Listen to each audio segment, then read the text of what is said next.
welcome to the story of us, living with chronic illnesses while loving, thriving, and making our way through this thing called life. This is Love Chronically. And we are back. Welcome back to another episode of Love Chronically. Actually, this is our first real episode, right? Yes. Okay. I wanted to make sure we're on the same page. It is our first episode. We kind of did a little something just to let folks know we were coming, but this is our first episode. You are correct. Yeah, if you haven't done so, please go back and check out our previous intro. Just a little teaser as to what we're doing here. And I guess we're going to jump right into it. No, you are going to introduce yourself, sir. Hello. Daniel. I feel like, I always feel like I introduce myself. Oh, sorry about that. It's okay. I'm Daniel, and you are? And I am Celie. Okay. And this is Love Chronically, a podcast about two people with chronic illness in love, navigating life, journeys, endeavors, all that good stuff. Put you on the spot. See, now you know how it feels. I don't mind being on the spot. We've been talking about doing this for a while. We delved a little bit into this when we did the intro episode, but this is the official episode. And I think for today, we just wanted to kind of talk a little bit about what we were looking to do for this podcast and the reasons why, right? We found a lot of, I think in our own experiences, we had a lot of different things that popped up, but also as we've been researching, we've found out that this isn't always smooth. No. The one thing I realize is that, we all look at things from our own perspective, and I found just having another perspective and being open to it has given me a lot of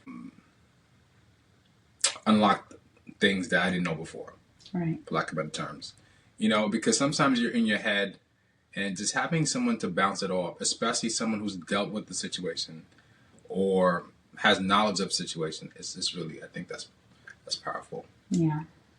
So I think part of it is us as a couple going through what we're going through here, and including you guys, hopefully the hope is that it helps. Right. Another perspective, maybe more information, maybe something you can check out, another rabbit hole to go down. Yeah, we'll get into the rabbit hole because ADHD is a big thing in this house. But I think it's important for us to talk about it, and it's important for us to talk about how it affects relationships. Because at the same time, as I was looking through and, just reading the articles, it's not always, you don't always have a couple where both people, right? I think it's more and more we are hearing about it, but oftentimes in the research that I saw, it's usually one partner. And I think that there are ups and downs regardless of what the situation is, but especially because when we're looking at just having one person, I think we probably have a little bit of a better understanding as we're moving along. Yeah, I saw that. I saw it's sometimes some of the research that we looked at had usually one partner was experiencing the illness and the other partner was doing the care, for lack of better terms. And it's interesting, this perspective, we have two people who have conditions that we're working through. So this should be fun. Well, and I think too, like the idea of what is a chronic illness, because we've talked about it a little bit. Yes. What is chronic? As it's defined, it's any condition that will last 3 or more months that requires ongoing care and management. Oftentimes, I know for me, I dealt with just having the reality of thinking that or understanding that I had a chronic illness. Like I know my day to day, but really putting a label on it, I was always resistant to it just because I thought I would be able to just kind of bulldoze my way through it, right? I was diagnosed with endometriosis in 2001. And so things have changed, obviously, from that time. Right. We're getting older, so things are affecting us differently. And certainly the disease has changed and looks different. There's a whole bunch of other research and different research around the treatment of it. So for me, it was just kind of coming to terms with the fact that I did have a chronic illness, and dealing with what that meant for the day to day, and then what that meant moving forward as far as being in a relationship, having relationships across the board, right? Platonic Right. and otherwise too, because it does affect, it affects everything that you do. There were times that I couldn't go out because I was in pain or Right. didn't feel well or was really fatigued. And it gets hard because I think oftentimes I've had to break myself from the habit of trying to explain everything or over explain. And that comes from feeling guilty. Like there's a level of guilt that I would feel about not feeling well or not Right. being, in the right mind space, and then having to explain everything. There's also a level of exhaustion in the continual explanation of what you're going through and what you're experiencing. That I think, Explain fatigue. yeah, it's explain fatigue, and it's explain fatigue, but it's also like the idea too that you're gonna continue to say the same thing over and over again. You're repeating yourself. You're already tired. You're already out of spoons, right? And now you have to like find another spoon to tell someone what's going on. But I think that also is what leads to people feeling isolated or isolating themselves, right? Because sometimes it is simpler. It's easier for me to just say no up front if I'm being asked to go somewhere than to have to say, hey, it's a maybe. Yeah, And then it having depends a on how I tough day feel. today, Right. or my endo acting up. Speaking of that, I never even heard of the condition until I met you. Yeah. Well, Yeah. I had no one's, or maybe people I've been around haven't spoken about it, or I just never came across it until until I met you. yeah. I mean, 1 in 10 people deal with this worldwide. And I think a big part of it is the fact that from a treatment perspective, there is no treatment. Right. And I think there's been so much back and forth on the research and where it comes from and the origins of it. And so much has changed in the last, 20, 30 years that I often have to like re-educate folks, even people who have heard about it.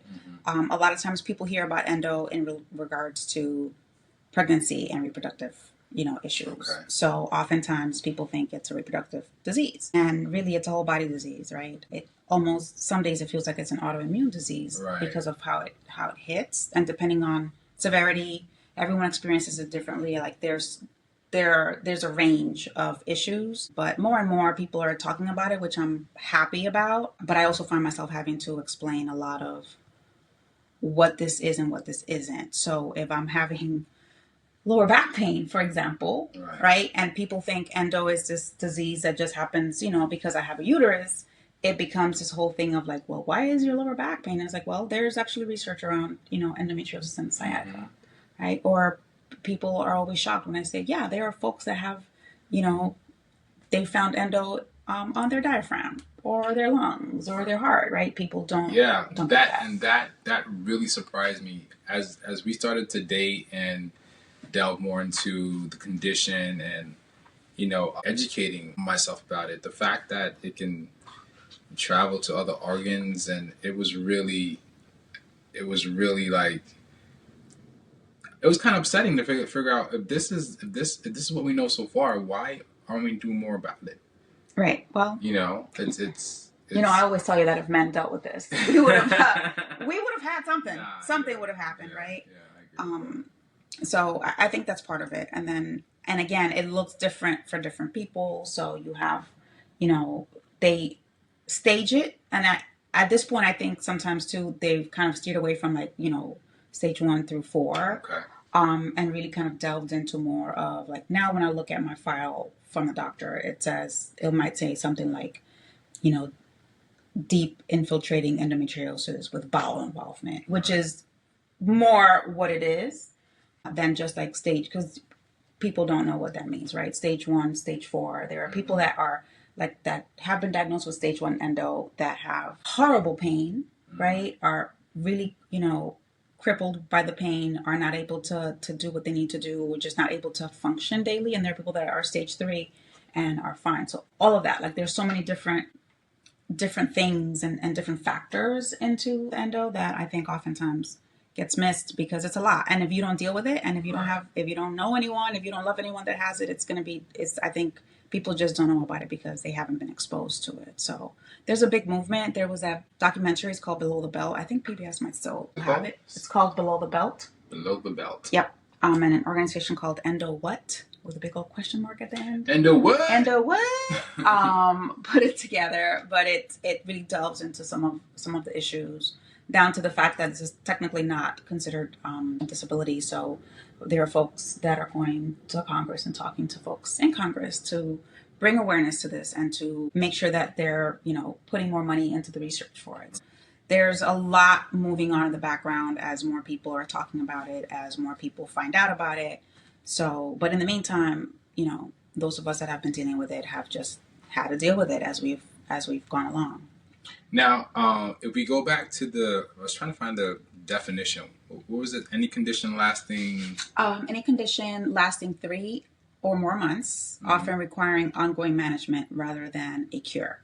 Now, as you're reading the definition and I'm learning more about your condition specifically, I get the vibe or the feeling like there may be a lot of people out there who don't even know they have a chronic condition based upon what the CDC is saying. Yeah. You might be out there just like, man, why is this happening to me? And you have a condition.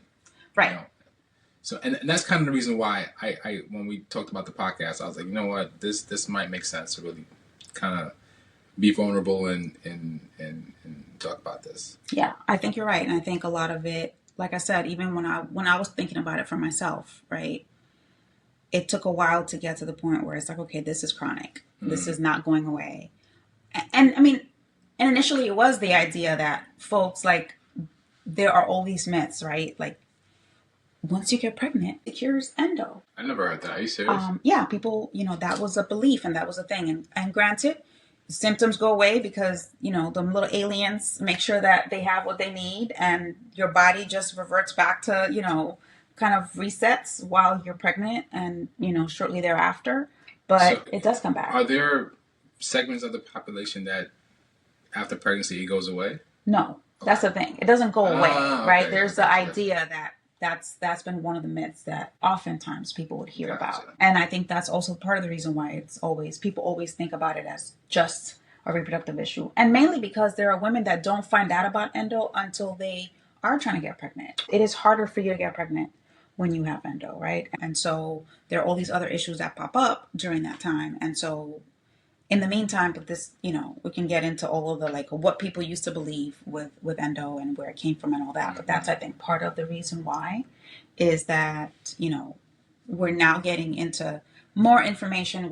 I think it's been great to see these doctors that are coming out here and actually doing the work, doing the research, because even in med school, they don't teach you what they need to be teaching because the information has been, scattered and the information hasn't been often shared with other physicians. So you have specialists, you have people that actually, it's not just a regular gynecologist, right? The one thing that we have found is that excision surgery is the thing that helps for the symptoms and, to help us feel better. But we don't have a ton of excision experts. And not everyone that is a surgeon, is an expert in the field and specifically in endometriosis. So there are all of these things that kind of come into play when we're looking at it. And even to the fact people think that once you hit menopause, you're good. Endo's gone. And endometriosis, the endometrial tissue that grows outside, that's sticking to all of these things, right? I think a bit of it's like bubble gum. Yeah, because actually from when you started describing it to me and I'm visualizing, I'm like, wow. Mm-hmm. Wow. Yeah.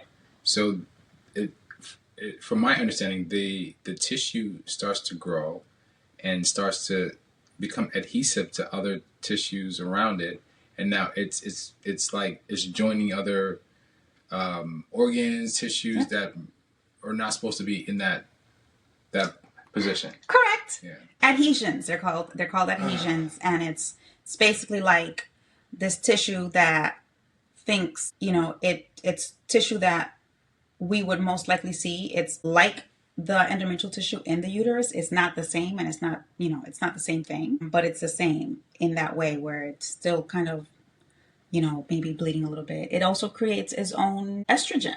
So when people say you're good once you hit menopause. You're not, because if you still have these adhesions that haven't been surgically removed in a way that, you know, is concise and that is thorough, you end up with still dealing with a lot of this, you know, afterward. And then you get into the whole issue of doctors that are going to listen to you, doctors that are going to, you know, are they paying attention? Do they know what's happening? Or are they just going to write you off, which we see often. You know, I'm in a few support groups, and you see that all the time, where people will go in and no one's believing them. People aren't believing that, you know, Wow, women are in that level of pain wild. and all that. So yeah, it can get depressing. And if you go back to the definition, like yeah. Wow. I mean, and you think about it, the other big statistic with endo specifically is that it takes about 7 years on average for a woman to be diagnosed with endometriosis. Mm-hmm. So if you think about, you're in pain every month, certainly as you're going through your periods, you have, like, I've had, you know, the brain fog, the fatigue, like all of these other things that come up, the digestive issues, you know, dealing with all of this over a 7-year period can cause additional stress, right? There's additional stress that gets popped into the picture when you're looking at the fact that then you have people that aren't believing you. Mm-hmm. We're not even going to overlay the issue of race on it, right? And how you know, Black and brown women are treated when they go to the doctor. So it's a lot. It's a lot, and it can be depressing. And unfortunately, there are a lot of, you know, women and, you know, people with uteruses that will sometimes, you know, take their own lives because they can't deal with the pain and they don't see a way out of it. So it can get really extreme.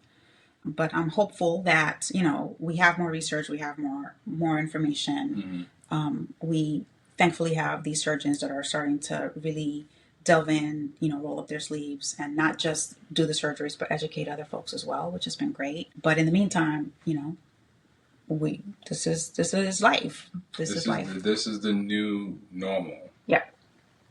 This is the new normal. Yep. And again, thank you for being candid, because, sure. You know, in my case, I was diagnosed with Parkinson's. And typically this is something you get when you're, I want to say maybe older in age, but I've read some studies that more and more, a lot of younger people are being diagnosed with Parkinson's. I'm 48 now. And when I actually started to see the doctor and started to do some research, you know, first thing we did, we went through all the family members and see, does this run in the family? We didn't come across anybody. Right. Then they're like, did you live on a farm? And I was like, that's a weird question. Yeah. Did you ask why they asked that? I guess because some of pesticides? The pesticides is known. There's one I see on TV at nighttime. I'm like, oh God, not the ads. If my old house was on the farm. Oh my goodness. You know, I live by I don't know if I can say their name, but I live by this air base that built planes. Right. You know, a lot of people in that area had gotten sick too. Also, I worked by 9/11, right? I was right there inhaling all that dust. And so it could have been a lot of different reasons why it manifested stress. I don't know. But at the end of the day, it's my diagnosis. Right. You know, and they say it's a diagnosis by process of elimination. You know, and there was a new test that came out last year. It's about $20-something thousand if you don't have insurance. But it puts dye in your bloodstream, and it kind of figures out where the malfunction is the brain. And usually when you have that condition, it'll be a green light that this condition is more likely aligned with Parkinson's than anything else. Because there's a lot of conditions that look like Parkinson's, but it's not it. So they're thinking based upon that scan that this is what it is. Yeah, I mean, there's a definitive DAT scan. Right, the DAT scan, because it does look at your dopamine receptors and how they're acting, which is where they see that, you know, that's what it is. So it's interesting because I feel like some of these tests have been around longer, but again, part of this is like my issue with endo, right? Where if you don't go to the right doctor, they're going to tell you that it's because it's technically not. Like, I know that you were told that it's a, you know, a disease of exclusion, it's a diagnosis of exclusion, but there have been tests out here for a couple of years. You probably could have and should have received that right from the beginning, because I also feel like there were other things that affected it, right? Then now you don't know for sure.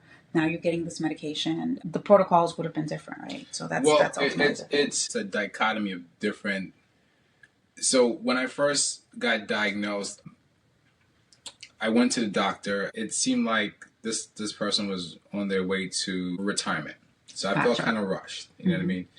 And then I got out the first interview, and she's like, I said, Doc, I kind of feel, there's some kind of anxiety about moving, maybe driving.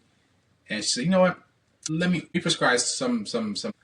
And in my head, I'm like, damn, if I didn't come back and say anything, would she have prescribed anything? Yeah. And then at that point, I didn't trust her. And that's important. I say that because, and you'll find a reason why later on. So it didn't build trust. So then I moved, came to Florida, right? Now I'm going to a different doctor. I really don't trust the process because of New York. Right. So now I'm not taking any meds because I'm like, according to the doctor, it's not going to fix me. It may improve my quality of life. I'm like, why am I taking this shit? Right. Well, I also think this is probably where sometimes things vary, right? You are looking at this from one perspective and trusting your doctor to tell you what the deal is, right? But there's more to it. And it's a matter of you like needing to step up and advocate for yourself, to go do the research and find out the information, because I think oftentimes too, we're dependent. Like, the first time I heard about endometriosis was probably a year and a half, maybe 2 years before I was diagnosed. And I remember the doctor, sweet man. I thought he had great bedside manner, very caring. I remember him saying, if you have it, you probably just have a little bit of it. And it doesn't make any sense for us to go in and do surgery, because the only way to diagnose endo is with, you have to put eyes on it, right? Wow. And so I was like, oh, okay, well then even if it's a little, I don't have to worry about it. Not understanding that, that's not how it was diagnosed, that I needed to do all kinds of other things. So I think a lot of it too is, unfortunately, the onus is, fortunately or unfortunately, the onus is on us to start doing the research and start like figuring out what the deal is, because not everyone is an expert, or not everyone is, this goes back to like you're your own best advocate, but you also know yourself the best, because you were having issues up, before the diagnosis, you were having issues, and you just knew that something wasn't right. Yeah. So I knew something wasn't right. There was a previous car accident. So in physical therapy at that point, we thought it was maybe a nerve was injured. I was on the passenger side. But once I got down to Florida, and this is before I met you, I'm just trying to figure this thing out. And I went to one doctor. I told you about that story. It was a pee situation, and that I got an anal probe I didn't know I was going to get. It's a prostate exam, sir. Maybe you didn't sign up for it, but that's what it was. They only tell you that they're going to give you a prostate. They don't just. I'll come back to that. I'll come back. I was like, let's buy me a drink. Jesus Christ. There's still drama there. I think, put that down on your list of things to unpack with the therapist. Yeah. But like not taking the medication was a mistake. So now, just going back to the introduction, so you guys kind of know how everything started with me. So now I left New York. I'm in Florida. I'm working, and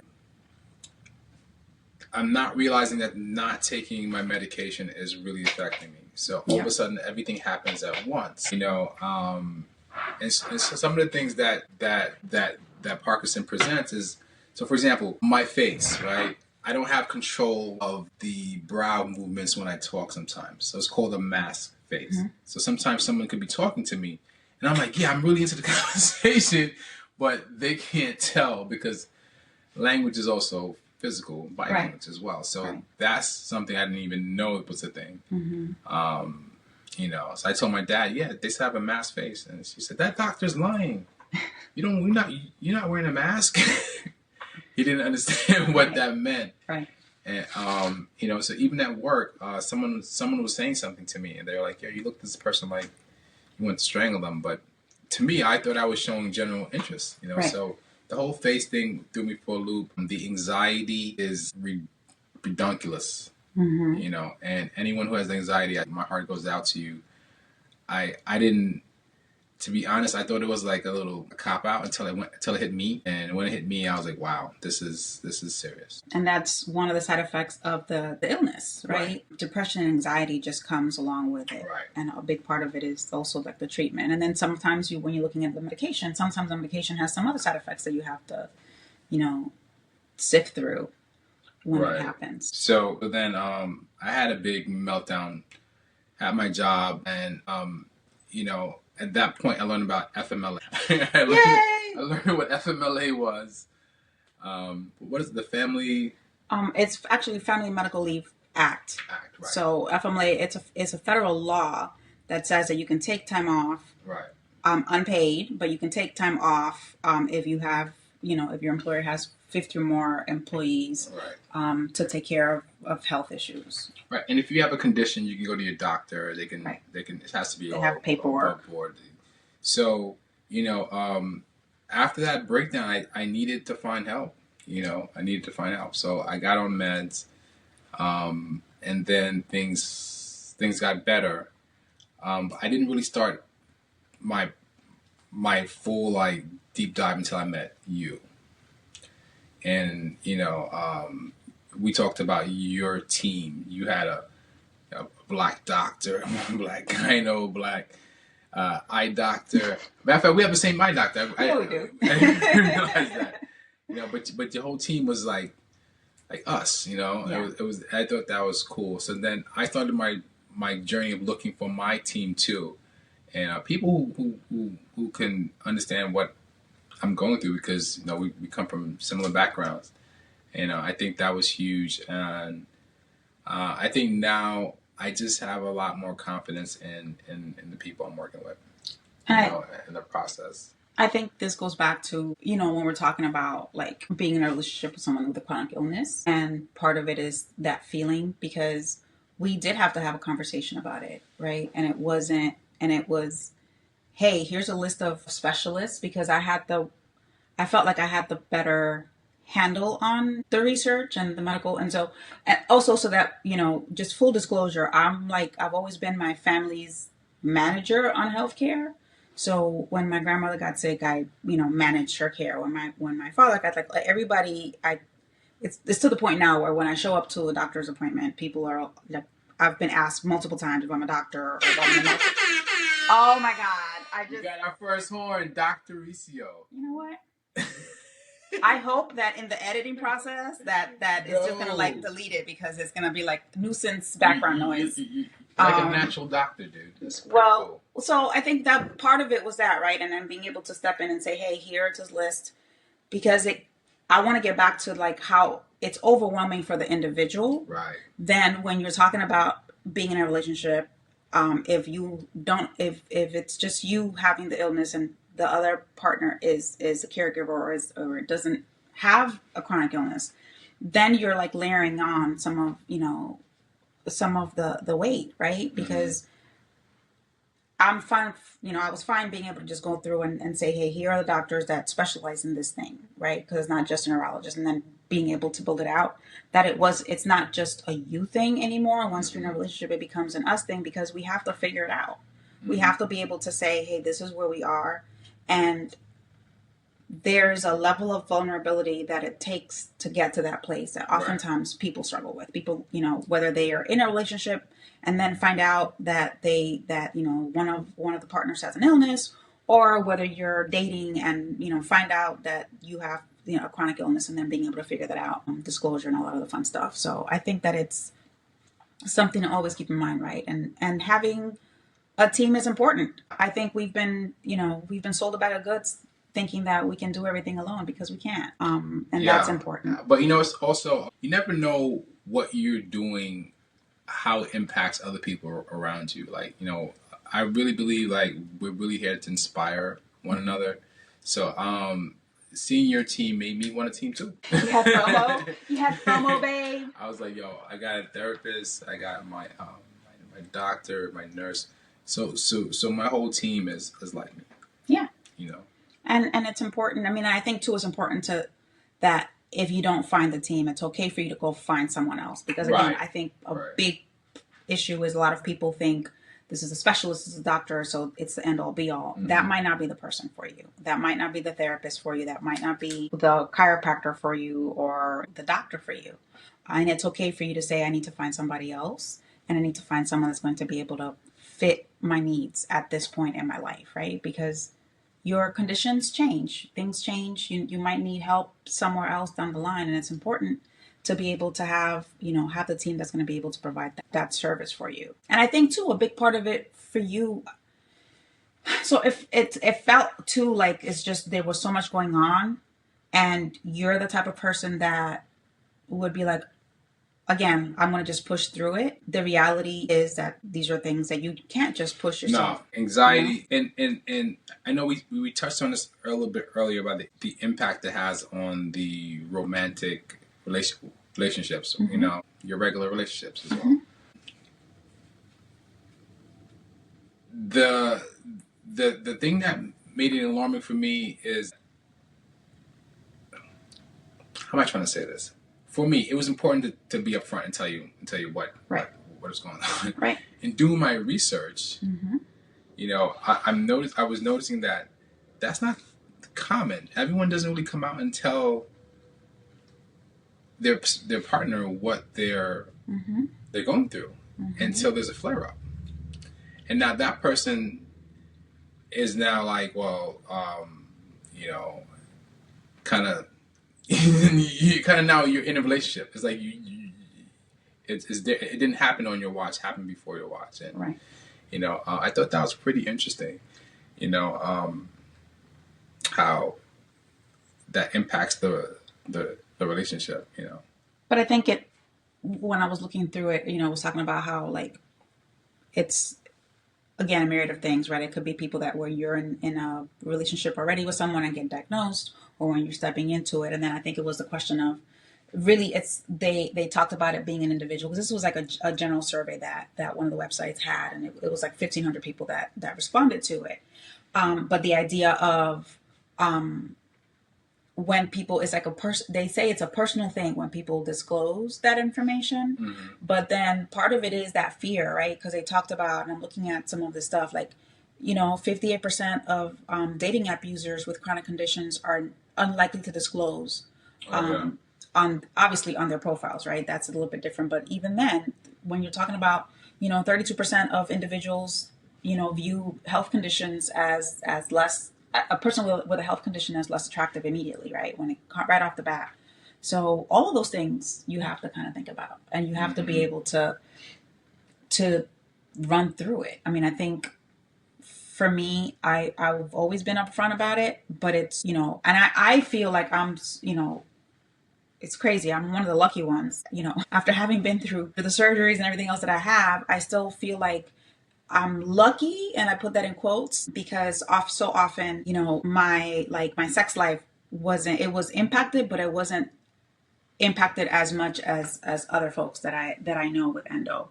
And so in a sense, it was like, it gave me a false sense of security that things were going to be okay in that section, or that, that it would still be normal, even though, as time went by and as things happened, it wasn't necessarily affecting the physicality of things, although sometimes it might, but the fatigue and the tiredness and all the other things that come with it that I think would affect it. And this is back to the idea and the thought process of, sex versus intimacy, and then just being vulnerable, right? The idea that we have to continue to have these discussions, and the more vulnerable that we are, the more chances we have of actual connection as we move forward. And a lot of people don't have that. And, then there's the guilt factor, right? We were reading about the guilt factor.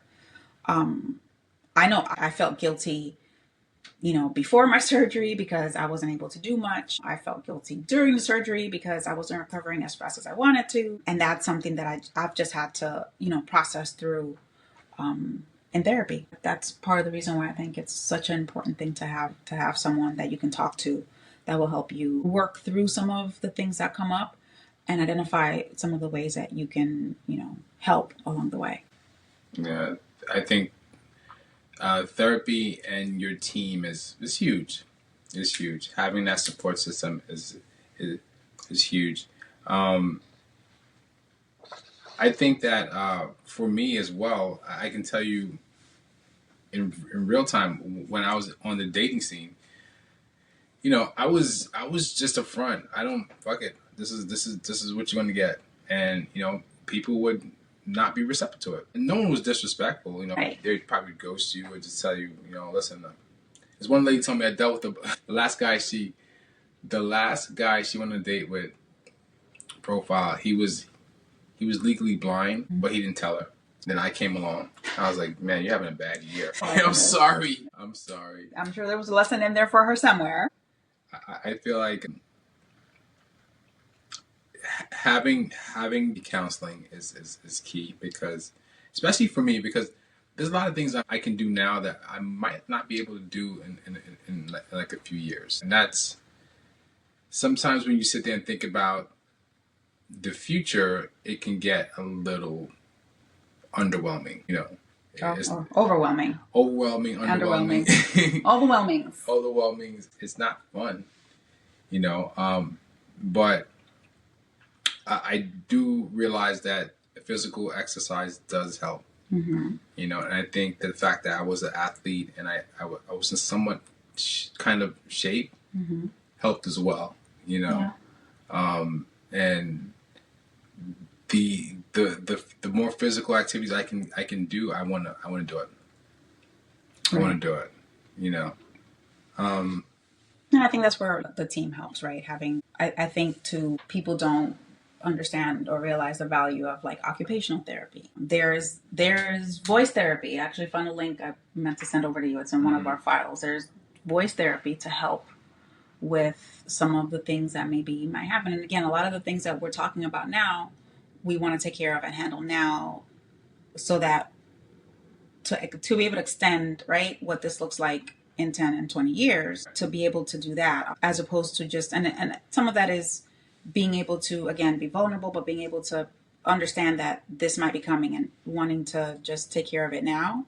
Right. And getting past the fear of, sometimes I feel like maybe we don't want to deal with it because it's a lot and it's overwhelming, right, and anxiety producing. But if we don't take care of it now, things might be a lot different. Things might look different down the line. So that I think that's too for something like Parkinson's, we're looking at having to take care of a lot of things now to make sure that the quality of life later on is what we want it to be. Yeah. I feel like we're losing light. We are losing light. So that kind of brought us back to why we started the podcast. It's really just to bring information to people like us, people who deal with people like us, Sometimes there's another level of thinking, So now when my coworkers see my face, they don't automatically think that, So you're upset? I'm upset. Yeah. It's forced me to be more vulnerable and let people know, listen, I suffer from this condition. I may do this, and accepting it. Especially when, I've never been sick my whole life. I've always been athletic. I've always been able to do all these things. So now not being able to do that, it does create anxiety. I want to be here. I want to be active. Life is for the living.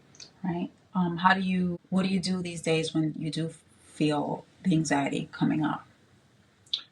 Now, the first time when anxiety hit, I didn't know what it was, so I didn't really know how to really deal with it. Now, what I do is I'll meditate, I'll breathe, I'll set I have this thing on my watch. I downloaded it. It's like 15 minutes. Then I'll just try to distract myself. Mm-hmm. And I found that being active, meditating, distracting myself helps me to calm it down. And after a while, it subsides. It's kind of like it's gone, mm-hmm. So I think I think there was anxiety where the medication was causing, and then there's another anxiety where, like, you can't move. You want to move, but you can't move, especially when you're sleeping. That was causing anxiety as well. Lack of sleep, because and then lack of sleep was coming in, and that was causing more anxiety. Yeah, it was. So I had to figure all that out. Yeah. I got a strong brain, man. As long as I got my brain working, I think. Once I lose my brain, I'm done. Well, but I think too, yes, you have a strong brain, but also your brain is malfunctioning, and so it's important for you to always make sure that you have your tools. Mm-hmm. It's important for you to have, your team, and to be open to whatever the suggestions might be for moving forward. Because like a strong brain isn't going to get you past the hump. No, you're right. Because a strong brain didn't think of a weighted blanket, and if you don't know what a weighted blanket is. Oh my God, Google it. It's great. A smart brain didn't think of a snoogle. And all these little things it just adds comfort. Well, and I think let's explain that part, right? So a couple of things that I noticed, you do have involuntary movement when you sleep sometimes. And oftentimes, I think this is back to being vulnerable. We always ask each other, how did you sleep? And I found that you would always say, you would always use the word discomfort, or like, oh, I didn't sleep well. And it was always like there was something else there. I don't think I had the words for it. You didn't have, you might not have had the words. And I think too, it's difficult to say like, I'm in pain, or I'm in this, like, there's this discomfort piece to it, because there is. And I can see it when you're sleeping. So, a couple of things, like knowing that it's hard for you to get up in the morning, right? So how do we bring comfort into your sleep? Mm-hmm. I swear by the snuggle. I found and discovered a snuggle when I was pregnant. I think I gift everyone that I know that's pregnant a snuggle. Got myself a snuggle, before my surgery. But I thought that might help because of how you sleep and some of the ways that you need to have your body. It made sense. And then the weighted blanket, I figured it out because I noticed that, like, if you were moving your arm, or you were trying to find a place to put your arm in, that if I put my arm on it, you like calm down, even in your sleep. And so I thought, okay, let's try a weighted blanket. And then I wasn't sure because you sleep hot. So I was like, I don't want to get you the full weighted blanket. Right. So I found this mini weighted blanket, which is great. I still think that you should try the big one just to see how it works. But yeah, it's at this point we're testing things out. It's testing, and it's amazing that this blanket with weights, it reduces the anxiety and helps me to sleep. This little blanket, it's stuff like that you start to work around the challenge. Yeah, you have to get creative, and you have to be open to it and vulnerable, because it is difficult. I think especially when we're talking about sleep, right? That was such a vulnerable state for you, and then sometimes I was having to figure out how I would bring up some things with you so that you didn't feel bad, or so that you didn't feel uncomfortable when we were having the discussions, or like you were on the spot, because it is a lot. It's a lot for you to work through, and it's a lot. You don't know what you do when you sleep, right? So I felt like I'm sitting there, like, taking notes, watching, the little what is it, the flashlight on the head, like looking and seeing what would work for you. Yeah, and even having you in one of the meetings with the doctor, I think you were telling him what happens when I'm sleeping, and up until my last visit, I think we realized that maybe I'm taking the medication too late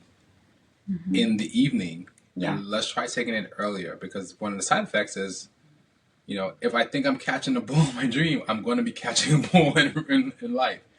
If a shark is trying to bite me in my dream, the shark is biting me in real life. Yeah. It's that serious. Yeah. So, I mean, it's things like that. What happens when you're dreaming? What happens when you're awake? And then how to resolve it. But I think that's part of it too, is, being able to figure out what we're looking at, and being able to figure out how to resolve it for the time being, but also bringing it to the team and saying, hey, this thing is happening. How do we fix it? Or how do we make it better? I've been writing down some things here. Yeah. Question: how can people follow up with us? We gave out a lot of information Yes. today. Yes. Like if they wanted to get, I mean, you can always press rewind. You can always press rewind, but there will be a link if you go to lovechronically.com. If this messes up my edits, I'm going to fight you. I just want to let you know that. That was lovechronically.com. Lovechronically.com. That's what it was. But yeah, we'll be providing, and I think some of the articles, I want to be able to provide links to the articles that we've talked about, some of this, where some of this data comes from, but also some support groups. Like there are some really great, accounts. Was what'd you send me? There was a dating app for people have I love apps, man. Yeah. I mean, and it was a couple of sisters that developed it because they saw a need. So, things like that. I want to find out the name. Let me get it back. Dateability. Yep. Yeah, two sisters from Colorado. I think it was great. Cool. I thought it was great to have that. And there are a ton of, like I said, a ton of different, like IG accounts that I follow specifically around either chronic illness or endometriosis. For me, I think once I found out that, when you and I talked and I found out you had Parkinson's, I really kind of went down the rabbit hole. I found so much great information on the Michael J. Fox Foundation. Mm-hmm. They have great webinars that I feel like I've watched probably more webinars than you have on the site. But they have a lot of really great information across the board, different treatments. They have a whole section on early onset Parkinson's, and just there's tons of information. So I'm going to try to put as much as I can think of as we go on through the episodes. I'll probably just, because I'm slightly, anally sensitive, it'll be like episode 1 and I'll give you all the links and all the things that we talked about, just so that folks can find the information. But yeah, lovechronically.com. We are on Instagram. We're a baby, so we haven't been doing much. We're babies. You can find us there, and you can find us here. The goal is to, because we haven't taken into account that we have chronic illnesses, right? We're trying to have an easy schedule for ourselves. So we are looking to go live. We'll have a new podcast, God willing, every other week.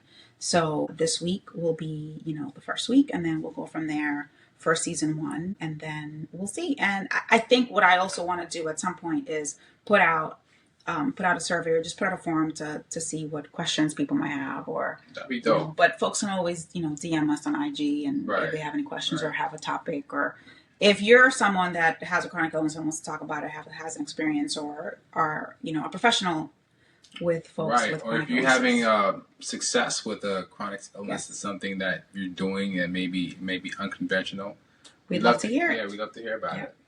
Absolutely. See, I think that this is gonna wrap up another episode of Love Chronically. I gotta hit my home one more